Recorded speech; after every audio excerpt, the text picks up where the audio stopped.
profit.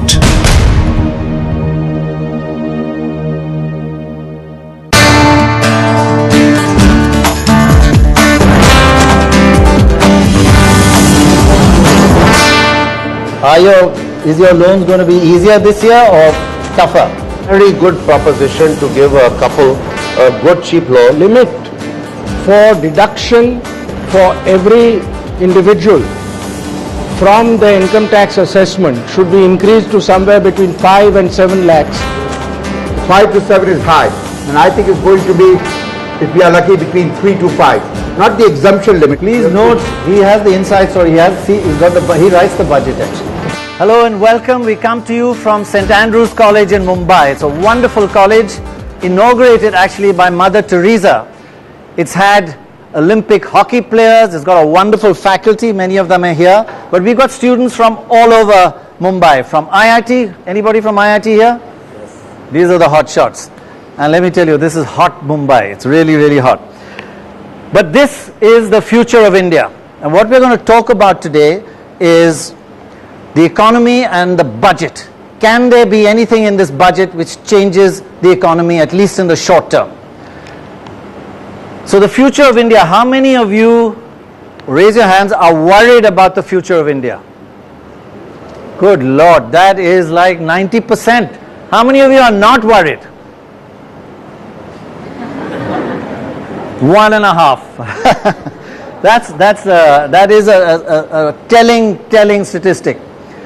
Okay, let me ask you one more embarrassing question. How many of you are going to spend your future outside India? Do you think you are? Raise your hands. Wow, you're just 2 or 3, just about less than 5%. How many of you are going to spend your future in this country? Proudly. So you're worried and you're going to spend your time here. Good for you. Well done. Well, since we're talking about the economy and about the budget, we have got 4 finance ministers here, would-be finance ministers. Mr. Rana Kapoor, the founder, CEO, president and the creator of Yes Bank, wonderful. The one and only Rahul Bajaj. Everybody is going to disagree with you, you know that. Normal. Vikram Mehta, including my wife. Including your Vikram Mehta of Shell and Adi Godrej, all well known. Okay, I'm going to start by asking them and then going to throw the floor open to questions. One thing in this budget that you would do, just one. Most important from the national standpoint is really skill and educational development. Right. So what would you do? We must, if we look at India, we must focus on building the best skills, the best cutting edge capacity. So you would spend money on education? I would spend a lot of money on education, investment in education, and build entrepreneurship and innovation in my country that would go beyond the United States of America. I want the Facebooks, the Twitters, and all coming from India. So a lot of money on education. Rahul Bajaj, one thing you would do if you were finance minister giving that speech, you'd start it by saying? I agree with Rana, but I don't know how the budget can do that. I have some ideas. The one thing I think we all need in this country is good governance. You have to have good governance. And in brief, if I was a finance minister, thank God for the country I'm not, what I would do is the entire budget, direct taxes, indirect taxes, policy measures, would focus on policies which are pro-growth and anti-populism. So pro-growth, anti-populism. Would you worry about inflation? Pro-growth should take care of that. RBI is worried about very little else than inflation. We have to have a counter to that. Right. We have high rates of interest. So we have to have policies which can be various, fiscal and monetary, including countering RBI's policies. So we are not worried about inflation. We don't like high inflation. That's bad for fixed income earners, bad for the poor, bad for industry. But if you have no growth, forget it. Where does it leave the whole country? So we need a balance between inflation growth, 5% inflation and a GDP growth rate of 9%. Vikram. No, I would focus, if I had one thing to say in this budget, which is 2 years ahead of the general elections, I would recognize first that the fact of a high fiscal deficit and a high current account deficit makes us hugely vulnerable to external shocks. So I would focus on measures that are politically feasible, but also will reduce the subsidies that are currently being disbursed inefficiently into the economy. Now, within that category, the one area that I would focus on would be diesel, the subsidies that are given to diesel. Diesel. 75,000 crore rupees subsidies on diesel alone in fiscal year 2011-2012. And that in an environment where maybe 40% of it is actually never reaching the beneficiaries. So what I would really look for in this budget would be to somehow reduce the subsidies and take the cash that is released and transfer that directly to the intended beneficiaries. So I think that's a big issue. You would basically deregulate, get rid of the subsidy on diesel and use that money maybe for education. Well, I focused on diesel, Prannoy, but there are many other areas. If you were to take just the petroleum products, the subsidy element is 135,000 crores. So diesel, LPG, kerosene accounts for 135,000 crores of subsidies. So all you guys who have you can just motorbikes, imagine, okay? all you guys who have cars, Now, you won't be able to use them, prices are going to double. If you were to take, let's say, kerosene, and instead of giving subsidies for kerosene, you actually started disbursing solar lanterns to the people who use kerosene today for lighting or for cooking, you would not only reduce the inefficiencies that come from disbursing subsidies, but you would also introduce a cleaner alternative. I think that's a very good point. It's a huge subsidy and a lot of it does not go to the people who are the poorest. Adi Godrej. Yeah, I think the most important reform which will accelerate growth in India is the introduction of the goods and services tax. This one reform could add 1.5 to 2 percentage points to India's GDP growth, other things being equal. It would also address... Explain how that would happen. It just makes... Yeah, I'll tell you. Yes. It first addresses our macroeconomic issues. Fiscal deficit will come down because the evasion of indirect taxes will come down dramatically. That will mean that the centre's budget gets much better balanced. Even the state's budgets get better balanced. Right. It also brings down inflation because consumer prices would come down about 3 to 5% because the current tax on tax would be done away with. This would in turn lead to greater consumption, greater production, and therefore stronger GDP growth. That's a huge thing. It affects growth to about 1%. Tremendously. But would it be fair to say if this multiple taxation levels were mitigated, it will also result in higher tax revenues? Yes, of course, because tax evasion would come down. That would help the fiscal deficit being contained. But I have one question, Adi. Would Mamata Banerjee allow it? Yes, of course. If the finance minister, he must go out of his way to assuage the fears of the state governments. The fact is that his revenues will go up tremendously. He should guarantee the states all the guarantees they require to cooperate. There's no doubt about it. They shouldn't be bargaining too closely. We shouldn't politicize this issue. Absolutely. This is the growth of the country. It's great for the states, it's great for the nation, and I think if the finance minister goes out of his way in the budget speech to say this is what he wishes to do, to see that the GST is enacted during the next fiscal year. Okay, now I think a lot of you have raised issues of growth and education for growth. We've asked all you students to send in questions, and a lot of them were on this terrible slowdown that we are facing. Well, terrible meaning we're still at 7%, but compared to what our potential is, it is a slowdown, it's a worry. So there's a question from Aditi Bogani. So I'm Aditi Bogani from HR College of Commerce and Economics, Mumbai. And my question to you is, the economic growth in the current fiscal year has decelerated from 8.4% to 6.9%. What measures do you think can be taken to bring it up again in the upcoming financial year? I think Ashwarya Jain also has a question on growth. Hello sir, I'm Ashwarya Jain. I'm from Narsimha Institute of Management Studies and undergrad in economics. Okay, my question is, what do you think should the investors do in order, what do you think should the finance minister do in order to boost the confidence and revitalize the confidence of investors? So this worry about slowdown is affecting the young generation here. Rahul, what should the finance minister do to boost confidence and get growth back on track? Policies with respect to the monetary policy, there's little he can do, that's RBI. The fiscal policy, direct indirect taxes plus some policy announcement.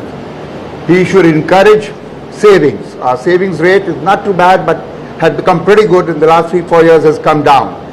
So he should have policies to encourage savings, which would by definition increase either investment, which we need. Investment is a very major problem now, not enough investment. How do you have growth tomorrow if you don't have investment today?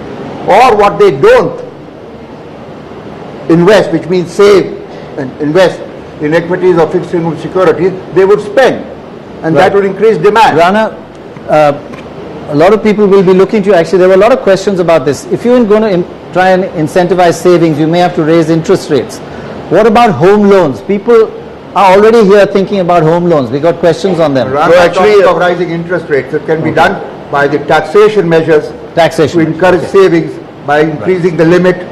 But these two young ladies had very important questions. To address the questions, to grow, we must save, as Rahulji is saying. We must increase the savings propensity, which was 36%, fallen to 32%. We must raise it back to, like, in my judgment, we should be in the 40s, like good old Japan and good old Korea in the 70s and 80s. If you want to see India being a tiger country. So how would you improve savings? How would you improve savings? We need SOPs. We need for insurance, for mutual funds. We need for banking deposits. We need a lot of encouragement. I think RBI... So both of you would say SOPs for savings, so, sir, incentives for savings. I don't like word, SOPs. But you can call it incentives, whatever. But I think the word is right, actually. For infrastructure. But I think there is a very good development that has happened is the deregulation of savings rates. That every boy and girl, every family in the whole country can today transact and have a much higher level of savings rates return, more or less equivalent of inflation, and not running negative returns on savings. So I think we must also take stock of some of the good developments and the good positive energy that has been unleashed. And how do we multiply that? Yeah. How will these youngsters want to know if they're going to go out and get a small one-room flat? Is your loans going to be easier this year or tougher? Are they education loans or are they home loans? But home loans, they're thinking about their first flat. This is the new India. Yeah, but actually, and it's India. The new India is about couples working together. Right.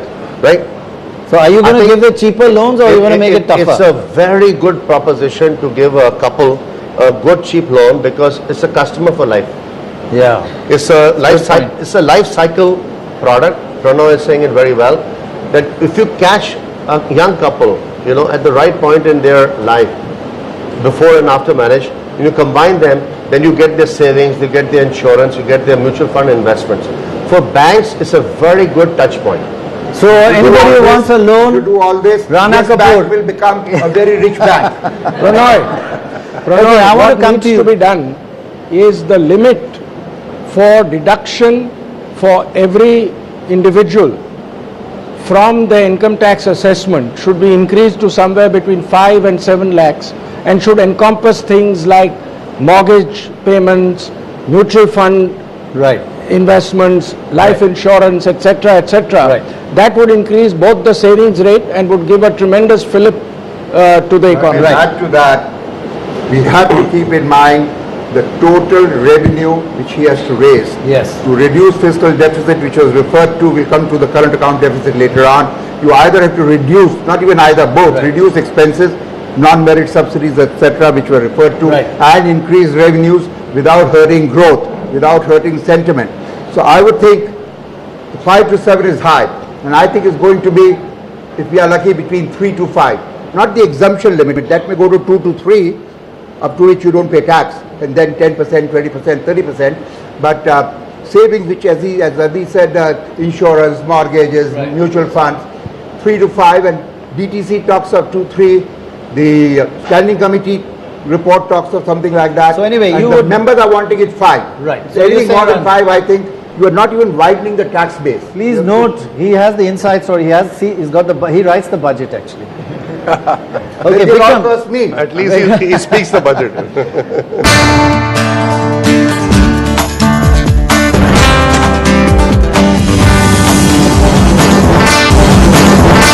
Vikram, everybody's talking about growth, get out of this depression, etc. But there is a worry I've seen among a lot of questions about inflation. If you go for too much growth, boost too much demand, you may get prices going up, and prices after all are politically damaging. You don't win elections with inflation. So we got a question from Philan. My name is Philan and I'm from St. Andrews College. My question is the finance minister's dilemma, inflation is a slowdown in the growth? That's Ray's biggest worry.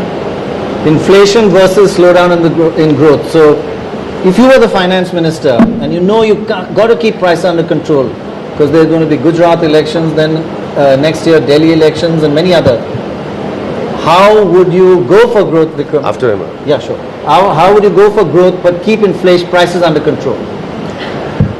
I'm not, frankly, that concerned about inflation. I think the inflationary sort of pressures in our economy are self-induced. Self-induced. Yeah. I mean, there have been some structural supply issues that have actually resulted in inflation. No doubt the external environment has impacted us. The price of oil, for instance, has fed into the domestic inflation. What I'm more concerned about is the sentiment that today is against growth. There is a huge adverse or negative sentiment amongst industrialists because of the various scandals, because of the nature of the regulatory environment, because of the intrusion of government. And the global slowdown as well. This sentiment this is the reason why investment is not happening. So the reason for slowdown in growth is because of lack of investment rather than lack of demand, in my view. So you say, what the message I'm getting, I don't know if everybody agrees, but the panel generally tends to be suggesting to the finance minister, for this budget, forget about inflation for a while, that's not a major worry, go for growth because that is a big problem. And we need to go for growth, but do address the issue of sentiment. How does it appear when you introduce a policy that deregulates multi-brand retailing one day, re-regulates it within a few weeks, and then the Prime Minister announces that he was going to reintroduce deregulation within a few months. So if we're going to actually Vikram, I just want to change- ask you again what I said earlier, this multi-brand retail, they introduced it, then Mamata Banerjee raised a few objections and they pulled back. Who's the Prime Minister, Manmohan Singh or Mamata Banerjee? Well, that's not Okay, don't not answer that. certainly Mamata Banerjee. You can ask who's the Prime Minister, Mr. or Mrs. But that is it's not certainly the Prime Minister. I mean, not certainly Mamata Banerjee. Or Mrs. Gandhi. You said that. Well, you wanted to say something. Yeah, Pranav, I think we have a very benevolent, as we all know, democracy. But I think to come back to the point that you raised, young lady, that we must say yes to growth in our country. Why I'm making this point is that we cannot have westernized policies, economic, monetary, fiscal, which are not adaptable to a country like India. India cannot compromise on growth. We can take subtle, measured steps on inflation, measured inflation control, as has been done extremely well by the Reserve Bank of India more lately. But growth is something that has to be uncompromising. We can't put the brakes on growth. And this is what Rahulji was also saying a little while ago. Even though inflation, I agree with Vikram, is not as important as growth, but any steps, because it's political also, no government can want high inflation, whatever the definition of high would be. Right. Any step which helps supply side, now it takes long term, but we have had 64 years since independence. So every time we say long term, whether agricultural commodities or anything else, if the supply is short, the demand supply will always create an inflation. Similarly, oil prices from abroad, you can't do anything about it. Interest rates are the only thing that are being used, and that's hurting growth. So do everything else which doesn't hurt growth. In fact, supply side increasing helps everything. Now It takes this- time, but 3 years. Okay, there is this issue that you are all very successful industrialists, and people say, but they don't even have a heart. What about the poor? We're worried about 8% rather than 9%. But what about India in the global index on human development? We are way down 125. Nobody's talked about that. There's a question on the food security bill from Ria. Yeah, I'm Ria Bakliwal from HR College. My question is, what is the likelihood of the food security bill being passed and its provision being made in the budget? And is India economically ready for this? Adi, is India ready for the food security bill? Do we have the money and should we do it? Well, first of all, the food security bill, to my mind, is a good idea. Good idea. But we must be very clear.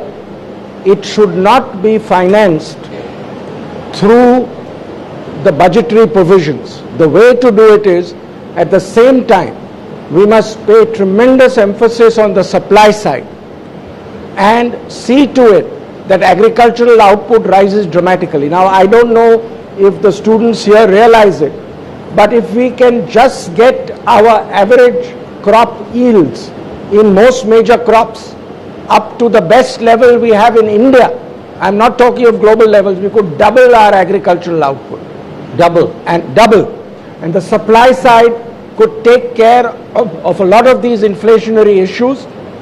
We need to be very, very focused on doing this. Right. And the government should allow the private sector to come in, remove all the marketing restrictions between states in agricultural commodities. It's very doable. PMC. And whilst I agree with Rahul, it's a long-term thing, it doesn't have to be that long-term. Agricultural reform, if done well. The Prime Minister of India is a brilliant man, global reputation, brilliant mind, considered totally honest. But he's stuck in a mire of policy paralysis, which is damaging his reputation. Should the Prime Minister step down? You should go to Sonia Gandhi and say, you know what I am, I'm here because of you. There's no question of my ever going against you or against the Congress party. But you run the politics, let me run the economics. Let me run the government. The problem is with coalition politics.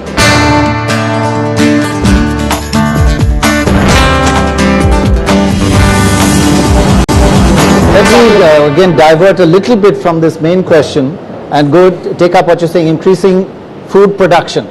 Increase food production and then use the food security bill to give food to the poor. Genetically modified foods would increase a farmer's income by 4 to 5 times. He'd get richer, his kids would go to school, but would there be a danger? Is it for us to say you can't improve your life because we are worried about genetically modified foods and that would increase production? Are you for or against genetically modified foods? I'm actually against it. I think genetically modified food is the scientific way we must go. It has been proven in many countries. It's only Europeans who have opposed America, I think 95% of their does soya a lot is of genetically modified No, my food. point is that It's the been farmer, proven quite safe. farmers will get richer by 3 to 4 to 5 times if they switch. Of course. Prices for Can everyone, we they will say get richer. progress? But they could get richer. Yeah, I mean, okay, but they could get richer if we were to do some part of what you said, which is to remove some of these distortions As well. in marketing. If we were to somehow or the other relate them directly to their end customer rather than have them operate through intermediaries and Right. mandis. There's one key So there is a issue I'd like to structural move issue on. here. I think getting into genetically modified is an interesting debate because it brought in the product. But there's another major issue I think which a lot of people have asked is about policy paralysis in this government. We've already hinted on it, and I think there's a focus on privatization or disinvestment. The great promises, nothing has happened. I think we got a question from Akash Vaibhav. Akash Vaibhav, you're right here. My name is Akash. I am from School of Management, IIT Bombay. And my question is like Finance Minister says, like we are waiting for the right time to divest our PSUs so that we can get the true value of our asset sales. So it means like he is waiting for the market to be bullish. So as per you, when this right time is going to come? I think this is very important. First of all, we put a budget out. 40,000 crores was last year's budget. And we don't do anything in the first 6 months. The stock markets were good. they could have done divestiture very good. They only wake up when March is about to approach. That's not the right way to do it. You should start doing it in the beginning of the year, when the markets were good. And even if the markets are down a bit, and if you get a little less, say 10% less than you otherwise would have, this divestiture. So the idea you're saying is should not be done. just making money, it's efficiency also. The other thing, Pranoy, I believe, is the government should publish a balance sheet. We publish a profit and loss account in terms of the budget. We should publish a balance sheet, mark to market. What are the real assets of the government of India, including land? Good point actually. That if you do a little stock take, the top 17 central PSUs have 1,70,000 crore surpluses. So can you imagine the multiplier effect if those surpluses were put into investment and capital formation? One part of it. I think the second part is that there is a lot of valuable assets the government is holding, not only in real estate but in operating businesses. I think if those operational businesses with the background of an improving economy, and last 2 months have been pretty good. You saw MCX being reported yesterday at massive, oversubscription. So government assets should do well if they're brought to the market at the right time. Okay, let me just ask. Just a contrarian view to this, slightly contrarian. I see the balance sheets of these top 17 companies and so on, and I can understand that they have on the balance sheet massive surpluses. But the balance sheet doesn't show the contingent liabilities, and it also doesn't show what are the other, what are the payables that come through or come across because of the subsidies and because of all the other obligations imposed on these companies through the finance minister. Right. So there's that apart, there is don't get seduced by this very large cash surplus or whatever it's supposed to be on the balance sheet. I don't believe it exists. No, but even if it exists, and we have been reading the last few weeks, the government wants some of these public sector units to give higher dividends. They are a shareholder, fine, they are the major shareholder, but they shouldn't interfere in the management. The management is not good, you change the management, but don't interfere. The reason I would like privatization of non-strategic, what is strategic can be discussed, but don't do today Indian Oil and ONGC, etc. Don't do municipal corporation giving water, which has been done in UK. But all other companies, 200 of them, but that is politically, unfortunately, which I said in the beginning, you are populist, politically not possible. So 5, 10, 20, 30%, not 5, 30%. You still control everything, and this is called disinvestment. And it's not only for raising money. In addition to the market being right, which you said, it has to be done transparently. There was a lot of criticism with the Juhu Hotel under the BJP government when Arun Shuri, a very honest man, was the disinvestment minister, but there was an absence of open transparency. You have to be transparent in any economy like this. And the benefit is not only that money which will come and then be invested in social sector, infrastructure, what have, the management improves. Other things being equal, we see when you disinvest, the shareholders come in, the market reacts, prices go down, prices go up. So there are many reasons, and I don't know any reason except politically stupid reason for not disinvesting enough if you do it the right way. Okay, let's get a feeling of the students here. That is true. How many here feel that a large part of the public sector should be made private and the money used for something else? That's about 50%. How many feel that the public sector should be 70%. carried on? That's about 5%. So 10-1 for privatization, you youngsters. But Pranoy, the question was disinvestment versus disinvestment, not privatization. What we have today is disinvestment where the government takes maybe sells off 10% or 15% of the stake but keeps the majority control in its own hands. So management remains government, the administrative control over the management continues, the bureaucracy remains the entity that controls the operation. So you'd like to see a change in management. What you end up is a company that's listed on the stock exchange, but where in fact the minority shareholder, which is the public, which you and me, are completely ignored by the majority shareholder. So if you want privatization, which is really where you privatize, then I think all of us should be raising our hands. If you want let me ask a question, a specific question. Air India, was meant to be the flagship and the pride of India as a brand. Now nobody wants to fly Air India. How many feel here Air India should be privatized right away? Yeah, 100%.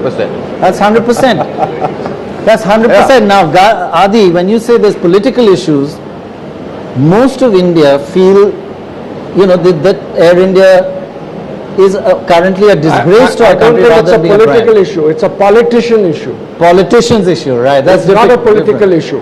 And Pranay, We are not sure. the government This is not owns. India.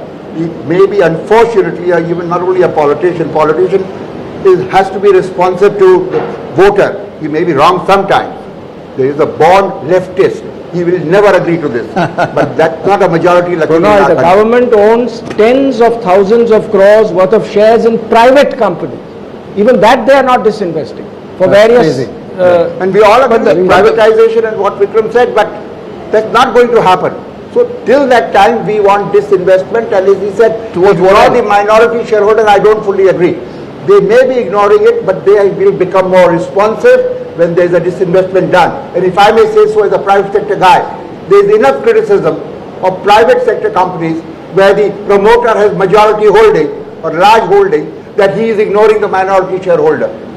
We may be hopefully slightly better as a majority shareholder in the private sector than the government. The best part, sir, if I can add to it, is Air India's real success was promoting a brand for 60 years called Maharaja. By JRD Tata.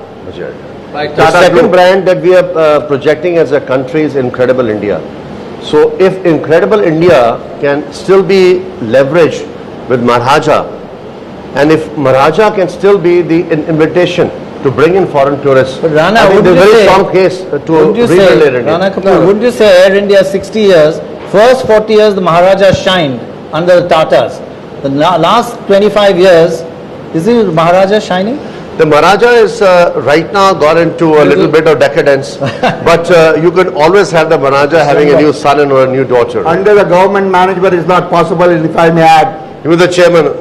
not Air India, Indian Airlines, not because of me, but during my period 86 to 89, I was chairman of Indian Airlines, non-executive Very chairman. successful at that Always made profits, Yeah. not because of me, in spite of me, but they did make profit during That's that very time. successful If at I was that a time. politician, I would have taken credit for that. There is no way Air India. I was talking to Vyalala Ravi, the civil aviation minister, before Ajit Singh came in, and I said, first see how it becomes viable, then give money, because But I think the political situation is public sector. Rahul, You are not Rahul doing it. Bajaj, I think the point employee Vikram is cost making. has to be cut. But Rahul Bajaj, I think And the if they point don't like, who cares? In my time, we are scared. India would come to a stop, even though it's the rich traveling, it's a connectivity issue. But now, with few months' notice, others will make more profit. They'll fill in their seats. So No, let but the the people point, go on I think strike. the point Vikram Mehta is making is you just can't cut costs. You have to change the management. The government will always interfere. And management are willing, but that's why we want disinvestment or privatization, Right, okay. because you have to reduce the number of people.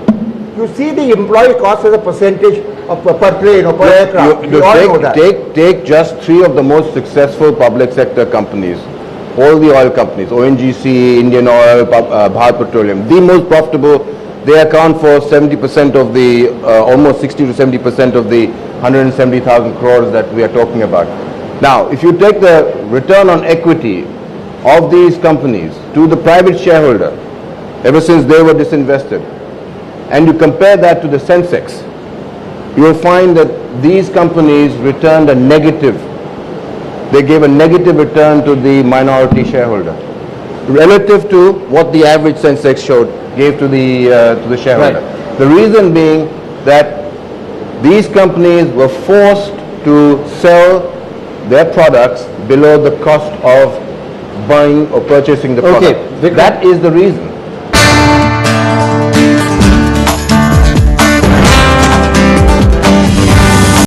I have it's a tough question, but the student's not here. I'll ask on his behalf. He says the Prime Minister of India, he's talking about policy paralysis. The Prime Minister of India is a brilliant man, global reputation, brilliant mind, considered totally honest.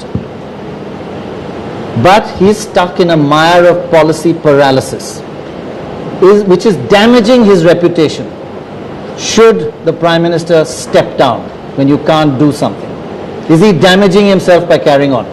Rahul Bajaj? You know, the kind of question Pranay asks, everybody will want to be guarded. Will want to be? Guarded. Guarded. Okay. Nobody wants to say he should be sacked or he should resign, and that would not be right. As far as I am concerned, what he should have done during the last few months, and maybe he has done it, I don't know his compulsions, he should go to Sonia Gandhi and say, you know what I am, I'm here because of you. There's no question of my ever going against you or against the Congress party. But now the nation is losing, you are losing reputation, Congress party is losing, and whatever little reputation I earned as the finance minister, I am losing that reputation. You run the politics, let me run the economics. Let me run the government. I say don't step down because I believe that today's politics and the institutional structures underpinning politics and governance need to be looked at structurally, not through the eyes or the prism of an individual, but from an institutional standpoint. The problem today is that the act of commission is more dangerous for people than the act of omission. You have every single institution like the CBC, the Central Vigilance Commissioner, or the CBI, or the CAG, all hanging over your shoulders, or looking over your shoulders, and ready to pounce on you if you break with precedent. And that is not an atmosphere for change, for radical change, and we need radical change. So the first thing we need to do is we want to get back onto the growth path, we want to have that as a sustainable growth path, is to actually address the institutional paralysis, not the individual. Not just the individual, but not just the individuals. Adi, which one do you I think it's not prime ministerial indecision that is causing the problem. I think the problem is with coalition politics. I think we Indians must get away from this habit to vote for smaller regional parties based on regional considerations. Look at national interest. Somebody should start a movement.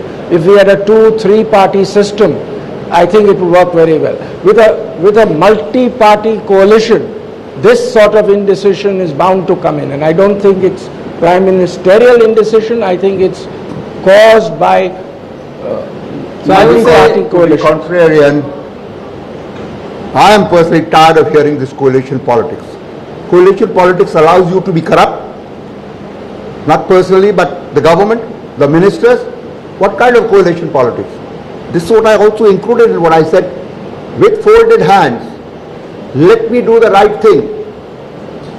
The DMK, where will it go? NCP, I can tell you, will go nowhere. Let Mamta go, soon the Samajwadi party will come in, and if it has to be a midterm, let there be a midterm on this ground. Congress will come back with bigger number of seats. Hell with coalition politics. There is a limit, and for some time to come, the Nitish Kumars, Jayalalitha or Karunanidhis or Mamtas are not going to disappear. In fact, the general view today, if you go to the parliament, is these people will continue to be more and more important. They may change between Samajwadi and Mayawati, etc. I think you have a strong point that not too many people want an election right now. But no parliament. I don't know about too many people. No, the BJP, parliament members don't want it because they MPs, yeah. Okay, let's India get is back very to driven by personality, and we never considered, at least for a long time, to have a presidential system, yet with abundant democracy. Because one man or woman should lead this country. Okay, let's get a bit back to the current situation, because there are a lot of worries here about the IT sector and the worries about outsourcing and banning on outsourcing. The question from Anup. My name is Anup Sherlikar and I am from IIT Bombay School of Management. My question for you is, what do you think is in store for the IT sector with the upcoming budget? That's all. I think similar question from Magdora Dalmeida. My name is Magdora Dalmeida. I'm from St. Andrews College. My question is, America and Europe are having a rethink on outsourcing. Shouldn't India be prepared for its repercussions? Rana? You know, in my judgment, there is a new business case that the very successful IT companies in our country should be addressing right now. So while we've done brilliantly in terms of building global IT and ITES, judgmentally, I think the model has to go through a transformation. What it means, focusing and building more IT and ITES efficiencies in Indian companies. And secondly, focus on India substantially, because we have to build long-term comparative cost advantages. Second point related to that is we must become product companies. India has not produced really any product other than Flex Cube, which was sold to Oracle some time ago. And I think the third thing in IT and ITES, to build on the strength, the bench strength we have in this industry, that we need to do is to really look at building creative entrepreneurship. Creativity and innovation in IT entrepreneurship, we have seen it happen abundantly, and I mentioned this a little earlier, even in China, very deprived country in terms of, ability to think free, but they've done it brilliantly. Questions on the balcony. Generally the tougher questions come from on top there. Anybody got a question? Got a full balcony. You got a question? Right. Give us your name and where I'm Tanya Kaza. I'm an FIBMS student from Narsi Monji College of Commerce and Economics. My question is, when everyone takes a loan and buys a house, you either stay in it or rent it out. And there's a rather paradoxical situation where people who are buying houses and they are staying in it, they have, the interest paid can be deducted from the income up to a limit of 1.5 lakhs. And this has been a static figure for the last 10 years. On the other hand, people who are renting out their houses, they can deduct all the interest paid from their income up for a maximum of 2 houses. So isn't this promoting more and more people to own a second and a third house and fewer people to own just one house? How many of you feel you will be buying a house in the next 5 years? That's about 40%. How many people feel in the next 10 years you'll be buying a house? That's more or less 100%.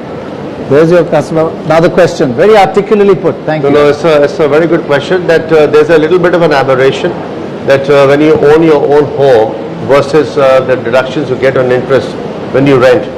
The fact of the matter is that this is an anomaly in Indian taxation. The fact of the matter is that you have to look at low-cost affordable housing. That anything below 35 lakhs of housing loans is getting subvention benefits. And I think that's the market. Beyond that, is a luxury or a premium market. So the income tax laws today are, creating a differentiation between lower affordable, homes and between rich homes. Okay. And I think this is an issue that is being addressed hopefully in this budget. Okay, we are last question we can take for this round from Kushal Talreja. Are you around here? Oh, here, right. My name is Kushal Talreja from the HR College of Commerce and Economics. My question is, can we get on to one big point for India's economy in this budget? One big point, one big idea for the economy today.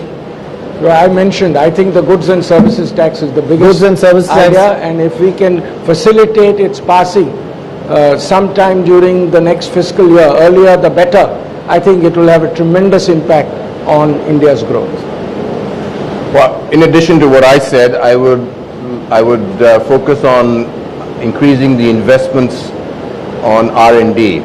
Today, our companies, especially our public sector companies, spend less than any other company in that category or in that sector in the world on research and development as a percentage of turnover. Now that is going to have a major impact on our capability to innovate and keep abreast of technology. And you must admit, Vikram, one big idea. I think this new century and second decade is about a whole new mind.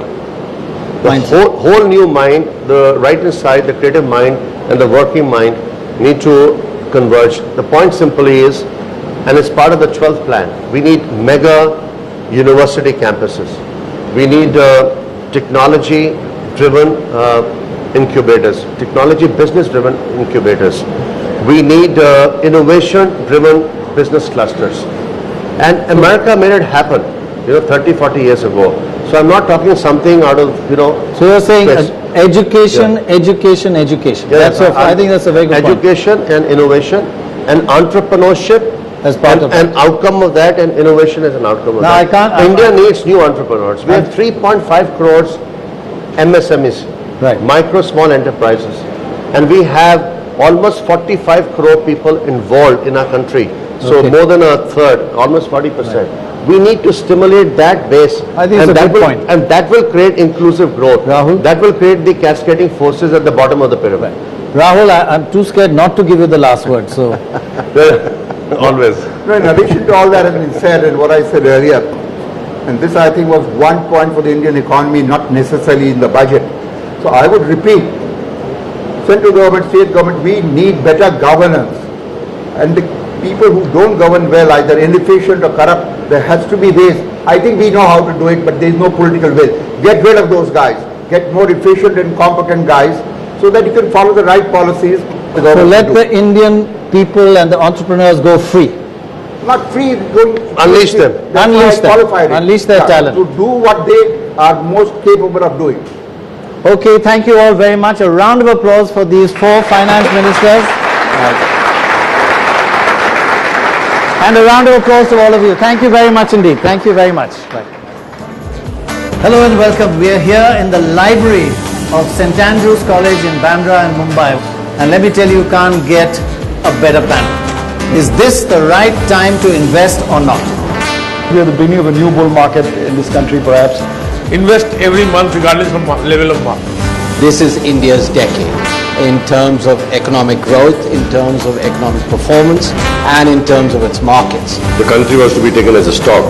I would put it as a emerging blue chip stock. Now this show is about the economy, the budget, and how to make money.